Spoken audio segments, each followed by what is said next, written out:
Sveiki, brangūs draugai, su jumis Algimantas Jankevičius ir podkastas 5 minutės. Turime pripažinti, kad per amžius įvairios krikščionių bažnyčios sukūrė savo dvasinių disciplinų sąrašus, kurie formuotų tikinčiuosius pagal jų religinės tradicijos akcentus. Ir nors skirtingų bažnyčių disciplinų sąrašuose ne visada dėl visko sutariama, tuo pačiu metu yra daug bendrų dalykų. Paprastai daugumai krikščionių bažnyčių būdinga tokia dvasinė praktika kaip malda, švento rašto skaitymas, šlovinimas, garbinimas, aukojimas ir bendrystė. Dauguma jų patvirtina įspūdingas Biblijos tekstų sąrašas. Pavyzdžiui, 3 populiariausios disciplinos malda, šlovinimas ir garbinimas Biblijoje minimos daugiau nei 200 kartų. Tačiau jų sąrašuose beveik niekada nėra minima viena dvasinė praktika, nors ji dažnai minima šventajame rašte. Kas tai yra? Tai yra klausimas. Šio žodžio šaknies žodžiai Biblijoje yra paminėti maždaug 700 kartų. Ir dauguma iš jų yra, galime taip sakyti, įsakmiai nusiteikę, kabutėse. Turbūt žinomiausias tekstas iš Senojo testamento, tai yra pakartoto įstatymo 6 skyrius 4 eilutė, kur parašyta: klausykis Izraeli, viešpats yra mūsų Dievas, vien tik viešpats. Ir Naujajame testamente, kai Jėzus sako, kas turi ausis, te klauso, Mato 11:15. Iš prigimties būdami mes savanaudžiai turime didelę problemą išgirsti tiesą, bet tuo pačiu turime poreikį ją išgirsti. Net būnant krikščionėmis mums lengva supainioti savo norus su Dievo valia, tada mūsų tarnystė gali padaryti daugiau žalos nei naudos, nes didžiausia žala Dievui darbui yra ne tie, kurie yra Kristaus priešai ir daro neteisingai, o tie, kurie yra krikščionys Dievo vardu, gali daryti blogus darbus. Klausa turi 3 pagrindinius matmenis, jeigu taip galime pasakyti. Pirmiausia, turėtume atsisukti į viešpatį Dievą. Bet čia kyla problema. Dievas nekalba su mumis tiesiogiai iš dangaus. Taip, jis savo balsu viešai paskelbė įsakymus, tačiau žmonės stovėję prie rūkstančio Sinajaus kalno drebėjo taip, kad negalėjo klausytis. Pakartojo įstatymo 5 skyrius.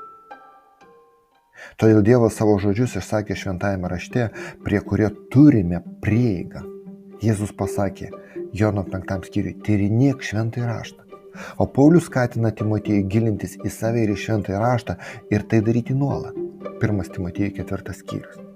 Panašiai ir Dievo dvasios balsas maldoje gali kalbėti tiesiai mūsų širdis, užrašydamas jo nurodymus. Antroji klausos dimensija, jeigu taip galim pasakyti, yra susijusi su girdinčiais žmonėmis. Jei išmoksime iš tikrųjų girdėti kitus žmonės, turėsime mažiau nesusipratimų. Kartais mūsų tyla yra būdas suprasti, kas man yra sakoma. Saliamonas sako, patarlė 18 skyriui, duoti atsakymą žmogui jo neišklausius yra kvaila ir užgaulu.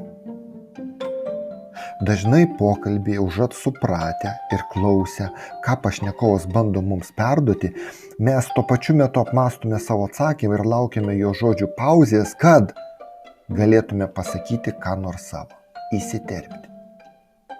Yra viena paradoksali tiesa susijusi su kitų klausimu.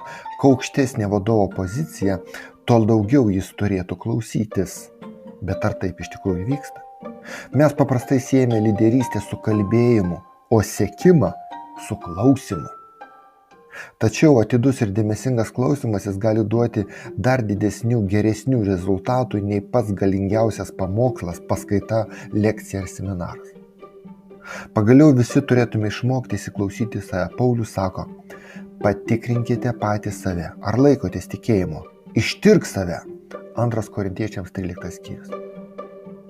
Kad kai atkreipiame dėmesį paslėptą savo širdies kampelius, tada Dievo dvasia mumise atskleidžia tai, ko negalėjome pastebėti savyje. Susidurėme netikėtai su savo godumu, pavydu, pykčiu, egoizmu ir kitomis giliai paslėptomis ydomis. Ir tada mes turime pasirinkti, ką daryti su visu to kabutėse turtu.